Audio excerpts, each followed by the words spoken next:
আজকে বানাচ্ছি চিচিঙ্গে ভাজা। প্রথমে চিচিঙ্গাগুলো কেটে নিলাম, কেটে নিয়ে কড়াইতে গরম তেল দিলাম, দিয়ে কালো জিরে ফোড়ন দিলাম, দিয়ে তার মধ্যে একটু কুচো কাঁচা লঙ্কা দিলাম। এবারে চিচিঙ্গাগুলো দিয়ে দিলাম, চিচিঙ্গাগুলো দিয়ে একটু হলুদ গুঁড়ো দিলাম, একটু লবণ দিলাম, দিয়ে হালকা করে ভাজলাম। তার মধ্যে পেঁয়াজ দিলাম, দিয়ে একটু ভেজে আবার তার উপরে চিনি দিলাম, চিনি দিয়ে ভাজা হয়ে গেল চিচিঙ্গা ভাজা। এরপরে কাতলা মাছ রান্না করব। কাতলা মাছের জন্য কাতলা মাছগুলো নুন হলুদ মাখিয়ে নিলাম।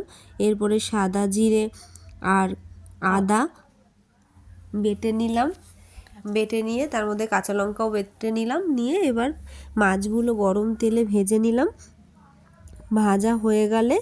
মাছগুলো ভাজা হয়ে গেলে আলু ভেজে নেব। আলু কেটে রেখেছি, সেই আলুগুলো ভেজে নেব গরম তেলের মধ্যে। তারপরে তেজপাতা শুকনো লঙ্কা ফোড়ন দিয়ে আলুগুলো ভেজে নিলাম। ভেজে নিয়ে এবার আদা জিরে বাটা, গুঁড়ো লঙ্কা, লবণ, চিনি দিয়ে ভালো করে কষিয়ে নিলাম।